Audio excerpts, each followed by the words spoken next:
Updates ಇದೆ. Police ಕಸ್ಟಡಿಗೆ Darshan, Pavithra Gowda and team finally police ಕಸ್ಟಡಿಗೆ ಹೋಗಿದ್ದಾರೆ. 24ನೇ ಎಸಿಎಂಎಂ ಕೋರ್ಟ್ ನ್ಯಾಯಾಧೀಶರಿಂದ ಆದೇಶ ಹೊರಬಿದ್ದಿದೆ. ಸುದೀರ್ಘ ವಿಚಾರಣೆಯನ್ನು ನಡೆಸಿ ನ್ಯಾಯಾಧೀಶರಿಂದ ಆದೇಶ ಹೊರಬಿದ್ದಿದೆ. 6 ದಿನಗಳ ಕಾಲ ಕಸ್ಟಡಿಗೆ ವಹಿಸಿದೆ ಕೋರ್ಟ್. ಈ 13 ಜನರು ಕೂಡ ಕಸ್ಟಡಿಯಲ್ಲಿರ್ತಾರೆ. ಒಟ್ಟು 13 ಜನರನ್ನ ಕಸ್ಟಡಿಗೆ ಪಡೆದು ಖಾಕಿ ಬೆಂಡೆತ್ತುತ್ತೆ, ವಿಚಾರಣೆಯನ್ನ ಮಾಡುತ್ತೆ. ಪೊಲೀಸ್ ಕಸ್ಟಡಿಗೆ ದರ್ಶನ್, ಪವಿತ್ರ ಗೌಡ ಅಂಡ್ ಟೀಮ್.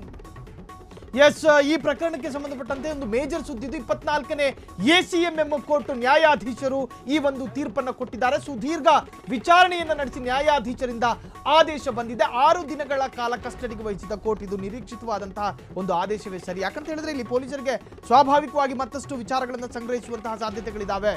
ಹಾಗಾಗಿ ಅವರಿಗೆ ಒಂದಷ್ಟು ಸುದೀರ್ಘ ಸಮಯ ಬೇಕು. ಪೊಲೀಸ್ ಕಸ್ಟಡಿಗೆ ದರ್ಶನ್ ಮತ್ತು ಪವಿತ್ರ ಗೌಡ ಅಂಡ್ ಟೀಮ್ ಆ ಪಟಾಲಂ ಈಗ ಪೊಲೀಸ್ ಕಸ್ಟಡಿಗೆ ನ್ಯಾಯಾಲಯ ವಹಿಸಿದೆ.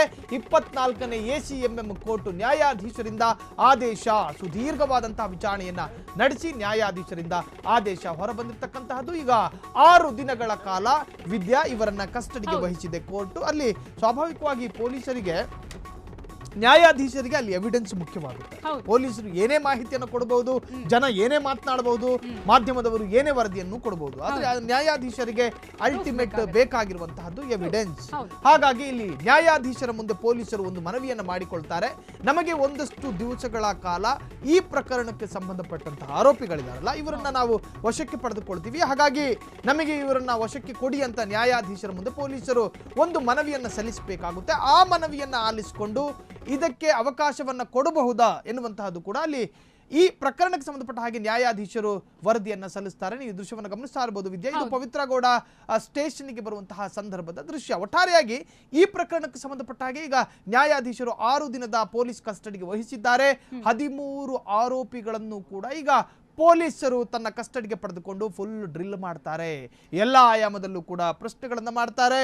ಪವಿತ್ರ ಗೌಡಳಿಗೆ ಒಬ್ಬ ಮೆಸೇಜ್ ಮಾಡಿದ್ರೆ ನಿಮಗೆ ಯಾಕಪ್ಪ ಉರಿ ಆಯಿತು, ಈ ರೀತಿಯ ಪ್ರಶ್ನೆಗಳನ್ನು, ಈ ರೀತಿಯ ವಿಚಾರಗಳನ್ನು ಕೂಡ ಏನು ಆರೋಪಿಗಳ ಜೊತೆ ಪೊಲೀಸರು ಮಾಡುವಂತಹದ್ದು ಸಹಜ ಈ ಒಂದು ಪ್ರಕರಣದಲ್ಲಿ. ಹೌದು. ಜೊತೆಗೆ ಆ ಸಂಚು ಹೇಗೆ ರೂಪಿಸಲಾಯಿತು, ಅಲ್ಲಿ ರೇಣುಕಾ ಸ್ವಾಮಿನ ಹೇಗೆ ಬೆಂಗಳೂರಿಗೆ ಕರೆತಂದ್ರು, ಯಾರ ಮಾಸ್ಟರ್ ಮೈಂಡ್, ಇವೆಲ್ಲವೂ ಕೂಡ ವಿಚಾರವಾಗುತ್ತೆ. ಎಲ್ಲಾ ಆಯಾಮದಲ್ಲೂ ಕೂಡ ಈ 6 ದಿನಗಳಲ್ಲಿ ಡ್ರಿಲ್ಲಿಂಗ್ ಶುರುವಾಗುತ್ತೆ. ಜೊತೆಗೆ ದರ್ಶನ್ಗೂ ಕೂಡ ಇಲ್ಲಿ ಪ್ರಶ್ನೆ ಮಾಡ್ತಾರೆ.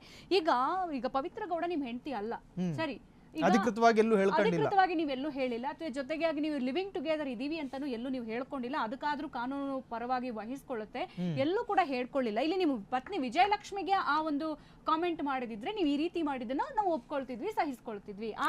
ಪತ್ನಿ ಅನ್ನುವಂತಹದ್ದು ಜಗಜ್ಜಾಹಿರು. ಹೌದು. ಈಗ ಪವಿತ್ರ ಗೌಡಳಿಗೆ ಮಾಡಿದ್ರು ಅಂತ ಹೇಳ್ಬಿಟ್ಟು ನೀವು ಇಷ್ಟು ಟ್ರಿಗರ್ ಆಗಿ ಹಿಂಗ್ ಮಾಡಿದ್ರಿ, ಯಾಕಾಯ್ತು, ಯಾರು ಫಸ್ಟ್ ಟ್ರಿಗರ್ ಮಾಡಿದ್ರು, ಯಾರು ಫಸ್ಟ್ ಆತನ ಮೇಲೆ ಒಂದು ಕೈ ಬ್ರಹ್ಮಾಸ್ತ್ರ ಶುರು ಮಾಡಿದ್ರು ಹೊಡೆಯೋದಕ್ಕೆ, ಜೊತೆಗೆ 15 ಭಾಗಗಳಲ್ಲಿ ಹಿಂಸೆ ಕೊಟ್ರಲ್ಲ, ಅದು ಮರಣೋತ್ತರ ಪರೀಕ್ಷೆ ನಂತರ ಈ ವಿಚಾರ ಎಡಭಾಗದಲ್ಲಿ ಅವನ ರಿಬ್ಸ್ ಗಳು ಕಟ್ಟಾಗಿ ಹೋಗಿದೆ. ಈ ರಿಬ್ಸ್ ಕಟ್ಟಾಗುವಂಗ್ ಹೊಡೆದಿದ್ದಾರೆ, ಬೆನ್ನಿಗೆ ಹೊಡೆದಿದ್ದಾರೆ, ಸಿಗರೇಟ್ ನಿಂದೆಲ್ಲ ಸುಟ್ಟಿದ್ದಾರೆ. ಹೆಂಗೆಲ್ಲ ನಡೀತು ಇದು, ಯಾರೆಲ್ಲ ಇದ್ರಿ, ಈ ಪ್ರಕರಣ ಹೆಂಗ್ ಸೃಷ್ಟಿ ಆಯ್ತು, ಈ ಪ್ಲಾನ್ ಹೆಂಗ್ ವರ್ಕೌಟ್ ಆಯ್ತು, ಈ ಎಲ್ಲ ಆಯಾಮದಲ್ಲೂ ಕೂಡ ಡ್ರಿಲ್ಲಿಂಗ್ ಶುರುವಾಗುತ್ತೆ. ಅದಕ್ಕಾಗಿ ಈಗ ಪೊಲೀಸರು 6 ದಿನ ನಮಗೆ ಅವ್ರ ಕಸ್ಟಡಿಗೆ ಬೇಕು ಅಂತ ಹೇಳಿಬಿಟ್ಟು ತೆಗೆದುಕೊಂಡು ಹೋಗ್ತಾ ಇದ್ದಾರೆ. ಅಲ್ಲ, ಇದು ನಿರೀಕ್ಷಿತವಾದಂತಹ ಒಂದು ತೀರ್ಪು. ಕಾರಣ ಏನಂತ ಹೇಳಿದ್ರೆ ಈ ಪ್ರಕರಣ ಇದೆಯಲ್ಲ, ಬಹಳಷ್ಟು ಗಂಭೀರವಾದಂತಹ ಪ್ರಕರಣ. ಒಂದು ಕಡೆ ಗೃಹ ಇಲಾಖೆ, ಗೃಹ ಸಚಿವರು ಕೂಡ ಈ ಪ್ರಕರಣವನ್ನ ಗಂಭೀರವಾಗಿ ಪರಿಗಣಿಸಿಕೊಳ್ತು. ಪೊಲೀಸ್ ಇಲಾಖೆಗೂ ಕೂಡ ಒತ್ತಡ ಇತ್ತು ಅಂತ ಹೇಳಲಾಗ್ತಾ ಇದೆ ವಿದ್ಯಾ. ಪೊಲೀಸ್ ಇಲಾಖೆಗೂ ಕೂಡ ಸಾಕಷ್ಟು ರೀತಿಯ ಹಣದ ಆಮಿಷವನ್ನ ಕೊಡಲಾಗಿತ್ತು. ಈ ಪ್ರಕರಣದಲ್ಲಿ ದರ್ಶನ್ ಅಂದ್ರೆ ನಾನು ಮತ್ತು ಪವಿತ್ರ ಗೌಡ A1 ಆರೋಪಿ ಪವಿತ್ರ ಗೌಡ ಮತ್ತು A2 ಆರೋಪಿ. ಮೊದಲು ಏನ್ ಹೊಡಿತಾ ಇದ್ರು, A1 ಆರೋಪಿ ದರ್ಶನ್, A2 ಆರೋಪಿ ಪವಿತ್ರ ಗೌಡ ಅಂತ ಆಯ್ತು. ಆದ್ರೆ ಈಗ A1 ಆರೋಪಿ ಪವಿತ್ರ ಗೌಡ, A2 ಆರೋಪಿ ದರ್ಶನ್ ಅಂತ ಹೇಳಲಾಗ್ತಾ ಇದೆ. ಸೊ ಈ ಇಬ್ಬರ ಹೆಸರನ್ನು ಕೂಡ ಕೈ ಬಿಡುವಂತೆ ಸಾಕಷ್ಟು ಹಣದ ಆಮಿಷವು ಕೂಡ ಪೊಲೀಸ್ ಇಲಾಖೆಗೆ ಕೊಡಲಾಗಿತ್ತು. ಆದರೆ ಪೊಲೀಸ್ ಇಲಾಖೆ ಮಾತ್ರ ಈ ವಿಚಾರದಲ್ಲಿ, ಈ ಪ್ರಕರಣದಲ್ಲಿ ನನಗನ್ನಿಸ್ತಾ ಇರೋದು, ಚಂದನವನದ ಅಷ್ಟೂ ಪ್ರಕರಣದಲ್ಲಿ ಬಹಳಷ್ಟು ಚರ್ಚೆ ಆಗ್ತಾ ಇರೋದು ಈ ಪ್ರಕರಣವನ್ನ ಪೊಲೀಸ್ ಇಲಾಖೆ ಯಾವ ಒತ್ತಡಕ್ಕೂ ಮಣಿಯದೆ, ಯಾರ ಸಲಹೆಗೂ ಒಪ್ಪದೆ, ಯಾರ ಮಾತಿಗೂ ಸೊಪ್ಪು ಹಾಕದೆ ಈ ಪ್ರಕರಣವನ್ನ ಗಂಭೀರವಾಗಿ ಪರಿಗಣಿಸಿಕೊಂಡಿದೆ.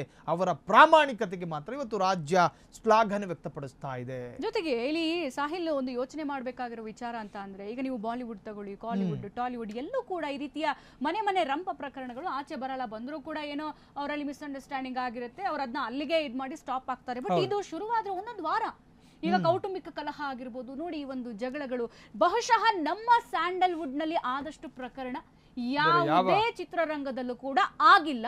ಜೊತೆಗೆ ಅಭಿಮಾನಿಯನ್ನೇ ಕೊಂದಿರುವಂತಹ ಪ್ರಕರಣ ನಮ್ಮ ಸ್ಯಾಂಡಲ್ವುಡ್ ನಲ್ಲೇ, ಇದು ಇಡೀ ಹಿಸ್ಟ್ರಿಯಲ್ಲೇ ಪ್ರಪ್ರಥಮ ಬಾರಿಗೆ ಆಗಿರುವಂತಹ ಪ್ರಕರಣ ಇದು. ಎಸ್, ಹೌದು. ಇನ್ನು ಈ ಪ್ರಕರಣದಲ್ಲಿ ಒಂದು ಚಲನಚಿತ್ರದ ದಿಗ್ಗಜರಿಗೆ ಈ ಪ್ರಕರಣ ಕಣ್ ಕಾಣ್ತಾ ಇಲ್ವಾ ಅಂತ, ಅದೇ ಅದೊಂದು ದೊಡ್ಡ ಪ್ರಶ್ನೆ. ಈಗ ಸ್ಯಾಂಡಲ್ವುಡ್ ನಲ್ಲಿ ಏನೇ ಆದ್ರೂ ಕೂಡ, ಈಗ ಜಗಳ ಆದ್ರೆ ಏನೇ ಆದ್ರೆ ಬಿಡಿಸೋದಿಕ್ ಹೋಗೋದು, ಮುತುವರ್ಜಿ ವಹಿಸ್ತಾರೆ, ಮಧ್ಯಸ್ಥಿಕೆ ವಹಿಸ್ತಾರೆ. ಈ ಪ್ರಕರಣಕ್ಕೆ ಸಂಬಂಧಪಟ್ಟ ಹಾಗೆ ಒಂದು ಬ್ರೇಕಿಂಗ್